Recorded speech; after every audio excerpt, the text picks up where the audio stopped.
Hi and welcome to this video where we're refitting the gearbox back onto the mini engine.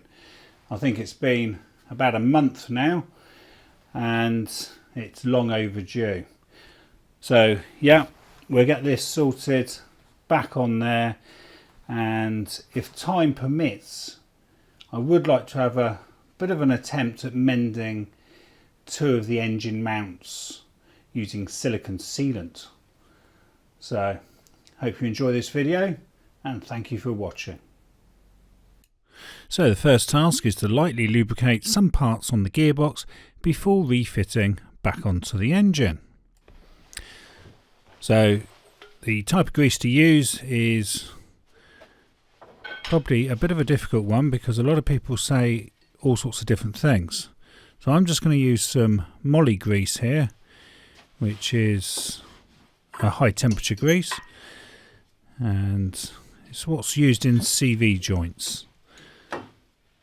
So I'm just going to try and smear a little bit on the release fork for the clutch, and I'm just going to try and work it in a little bit backwards and forwards. Now there are some specialist greases for all of these areas inside the gearbox, so you may wish to choose whatever grease you feel is appropriate. So I'm just going to put a little bit here where the fork actually makes contact with the clutch release bearing. So I've put some on the fork itself. I did actually forget to put some on the front of the fork, which seems a little bit silly because that's the main contact area. Now obviously the gearbox is back on the car, so there's no way of popping any grease back on that now. So that seems to be sliding backwards and forwards quite nicely. And I'm also going to put a little bit on the splines of this to avoid fretting corrosion, which can happen, which is where the clutch plate itself will get stuck onto the shaft. But you definitely only want a very small smear on there, otherwise it could fling off and contaminate your clutch, and then you would have all sorts of problems with the car sort of jumping around, and that would be your clutch ruined. So they do actually do specialist grease for that, which is like an anti-fling grease. So I'm just going to put a little bit of red rubber grease on the two dowels on the bell housing here. There's a little locating dowel there as well. So hopefully that will ease the clutch going on. Now I have pre-aligned that with the correct tool, so in theory it should just slide on, but it wasn't going to. So what I found was you may need to just rotate the crank slightly. So as soon as I sort of gave it a slight push and then tried again, it went on nicely. So now things are getting rather heavy. We get one bolt in there. Greasing the bolts is personal choice really, because it can affect the torque when you come to torque those up. But right, we're getting somewhere now. So now to replace all the 9 bolts and torque them to 85 Newton meters using a 15mm socket. Don't forget 2 of the 9 are for the starter motor. So I am going to pop a little bit of grease on each of these bolts. I sort of smear it in my hand as well so I don't put too much on.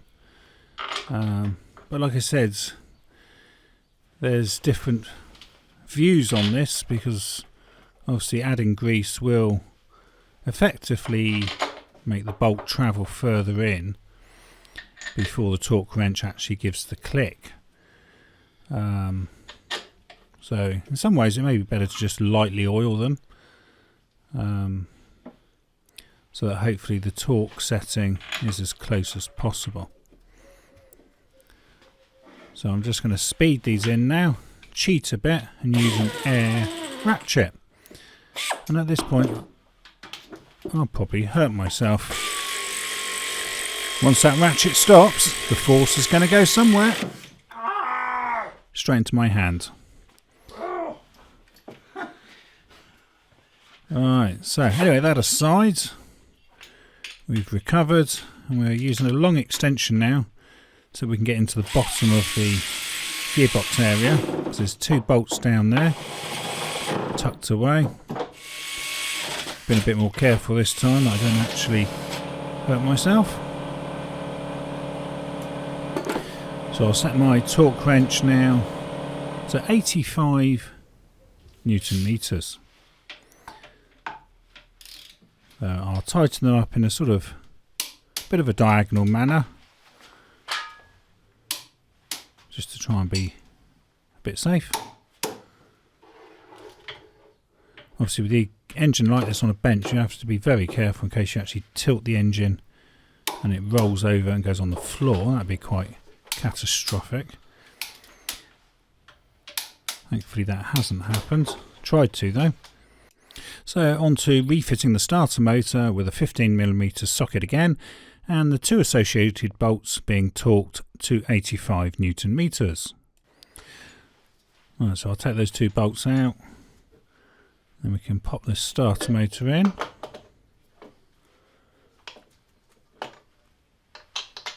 Right, so we've also got to do the coolant drain plug just sitting there above that starter motor because that's not been tightened up. So the starter motor again is tightened to 85 Newton meters using a 15mm socket. Now for the bottom one you may need a short extension just to get past the starter motor solenoid and also not to hit the oil filter housing. Right, so that's in place. So now to refit the gearbox mounting bracket with a 13mm socket and torque the 4 bolts to 38 Newton meters. Be careful here, the Cooper S is 66 Newton meters. So I learned quite a valuable lesson here with this because I didn't look closely enough at the torque figures, and I originally torqued these 4 bolts to 66 Newton meters, and I was feeling the bolts either stretch or the threads starting to get upset. So I had to take it off and redo it again. So just remember, it's only 38 Newton meters on the R50. So there it is, 38. So here you can see me actually doing them up incorrectly to 66, which is a lot of pressure was going on that, and those bolts weren't meant to be that tight. So it is always worth double checking your torque figures before actually doing it. So now to refit the black gear change cable bracket with a 10mm socket and torque the 3 bolts to 22 Newton meters.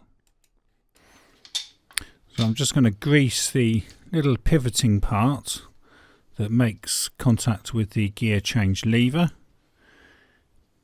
Now one thing to bear in mind is you may find it easier to actually put the engine in without this bracket on, because ironically this bracket caused me a little bit of trouble trying to get the engine back in, because the engine needs to be tilted backwards from the top and this bracket kept catching. So I mean the engine did go in, but did make life a little bit harder. So I'm not sure whether this bracket would have been easier putting on afterwards. So just a bit of a heads up there. So 10mm socket, and we torque these to 22 Newton meters. So that seems to be moving quite nicely. I'm also going to put a little bit of lubrication on that pivoting part there. So hopefully it makes gear changing a little bit easier. So there's our torque wrench set to 22 Newton meters for those 3 bolts.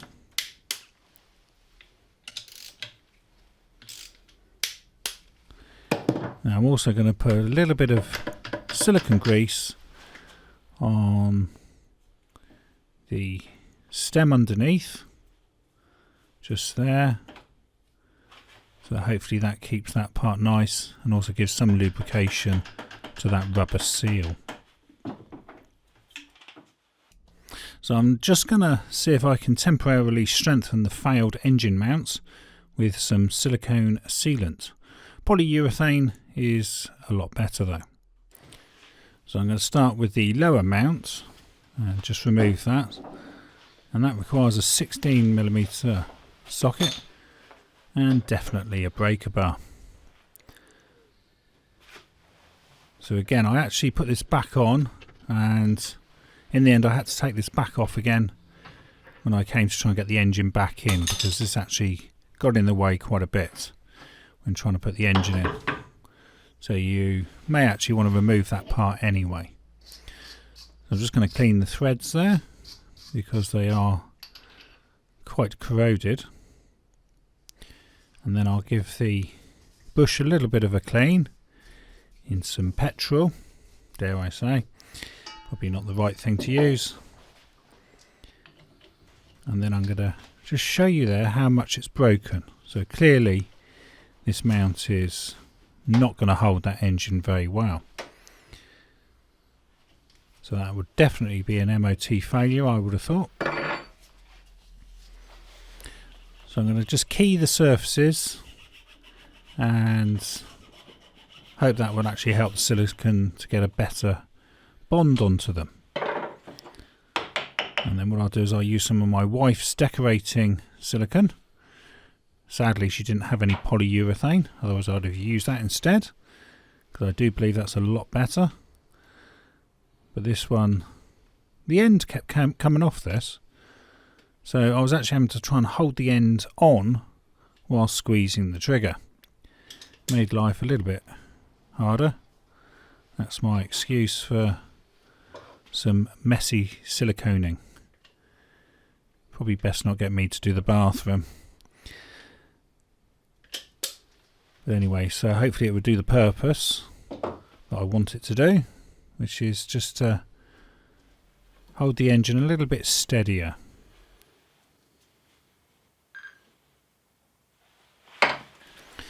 So now on to the upper engine mount. So 16mm socket is needed just to remove that bracket there. So again, I'm going to prep it.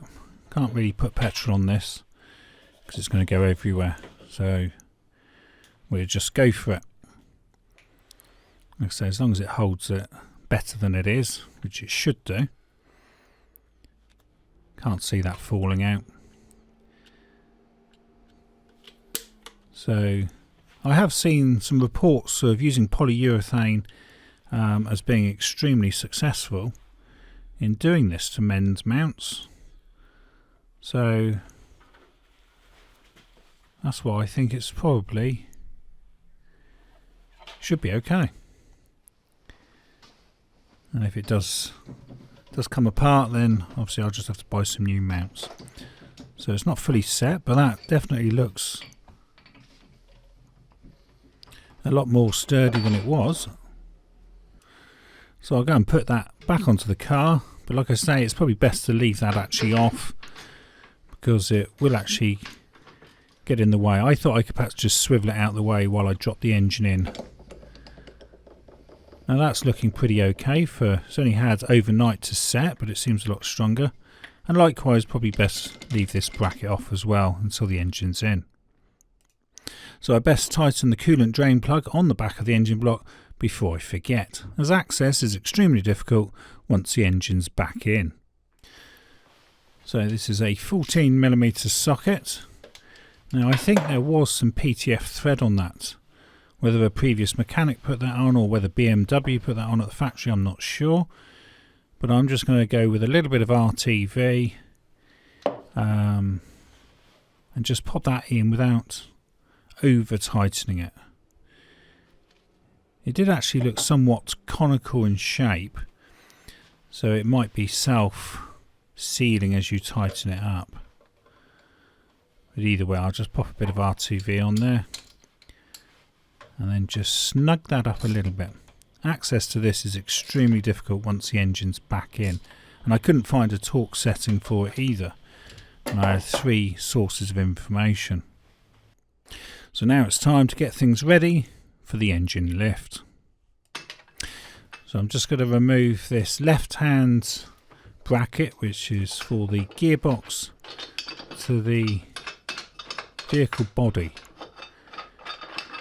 So we'll get that out of the way, and we'll also remove the nut on the right hand side mount. So the engine's now rigged up on the hoist. I'm just going to put a couple of pucks under here to prevent those hooks from possibly damaging the cam cover, because that's made of plastic. And I will have to walk this around the garage a bit, because the garage floor is badly sloping down one side. So I'm going to have to try and predict where this is all going to go so I can line it up. And we've got it there, which is good news. Now, like I said, I did have some issues here trying to get this in place, because that lower bracket and the gear change bracket kept sort of getting stuck. So it's sort of in position there. But as you drop that down, it was then going down onto the lower bracket. So that was stopping the engine from dropping. And at the same time, we've got the gear change bracket at the back that was stopping the engine from tucking in underneath. So I'll try and show that. So everything looked good, it just wasn't going down. So if I try and... So this is the gear change bracket there. So as that comes over, that's got to be underneath the black tray, sort of where the battery would go.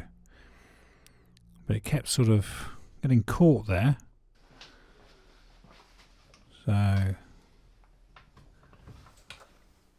then if you look underneath, you can see there, every time I lowered it down, we were actually damaging the bracket that I'd actually just tried to mend with some silicone. So that's obviously got to come off.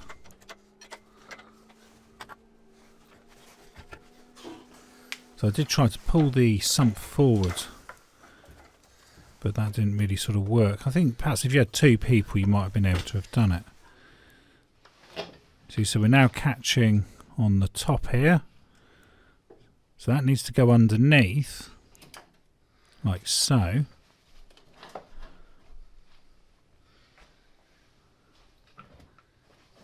And then in theory, if I could have just pulled the sump forward, I could have located that lower mount. But it wasn't going to play ball, so like I said, you may find it easier to take this mount off using a 16mm socket. Right, so it should now just drop down quite nicely, because our bracket's underneath there on the back. There we go.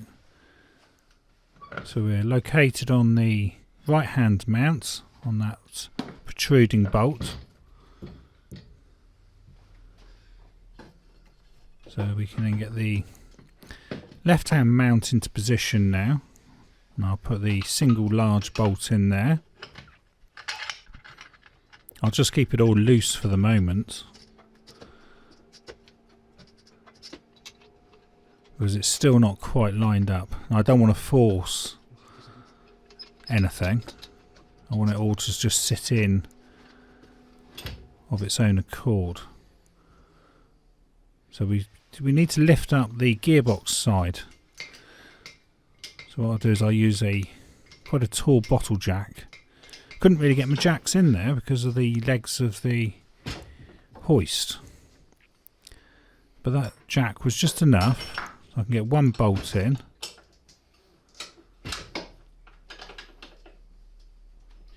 So it's just pivoting away there on the head of the bottle jack. Right, so all our bolts are in place, they're all loose.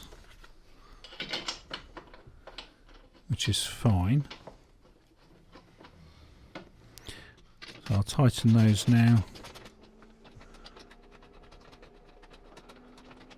So everything's definitely in position.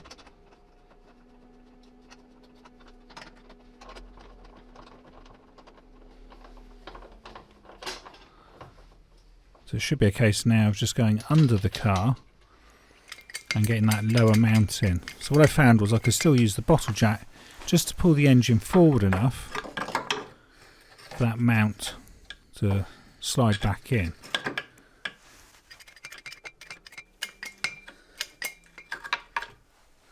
I still didn't actually want to go under the car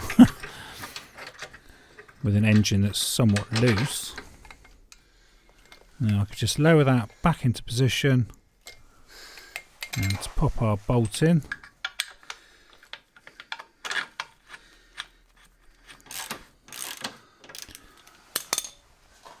Okay, so it should be all basically in place now.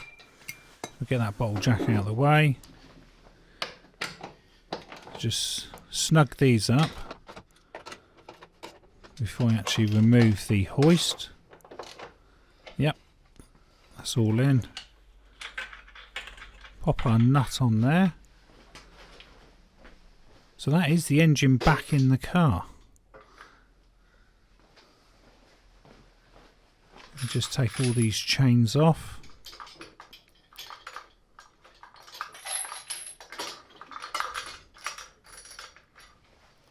Let's get that hoist out of the way.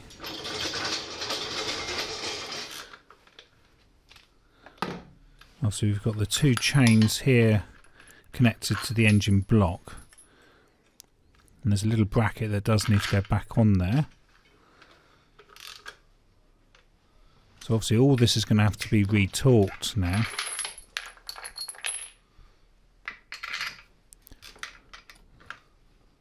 And then we've got the other bracket just to go on.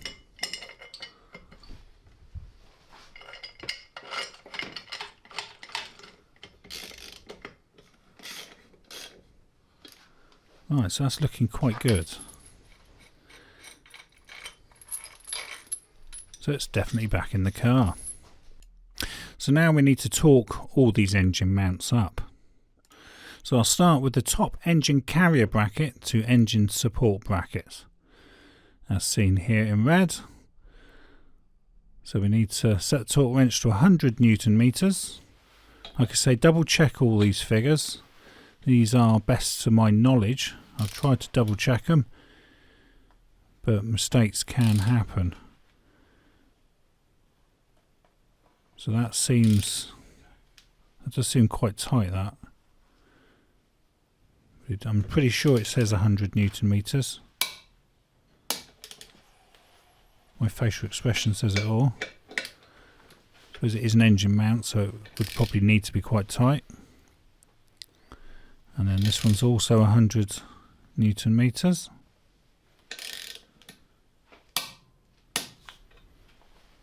Okay, so then on to the bottom engine carrier bracket to front axle carrier, and that's 16mm socket, and again we torque these to 100 Newton meters. I expect possibly the bolts are probably better off if they're actually replaced. I expect each time you tighten them up you're probably stretching it slightly, which is why you then start to get a bit of give, which you can feel on the torque wrench. So then the engine carrier to cylinder block, and that's 15mm socket, and these all need to be to 100 Newton meters.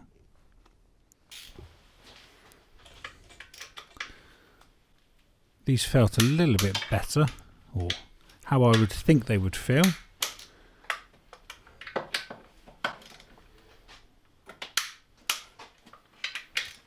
You'd expect them to be about 100. And then we've got the engine support bracket to the engine mount, and that's an 18mm socket and tightened to 68 Newton meters.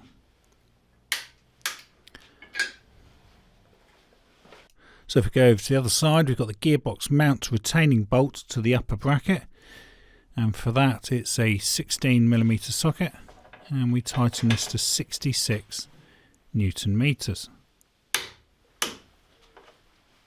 like so. And then we've got the gearbox support bracket to the vehicle body, and that is a 15mm socket, and again that's 66 Newton meters.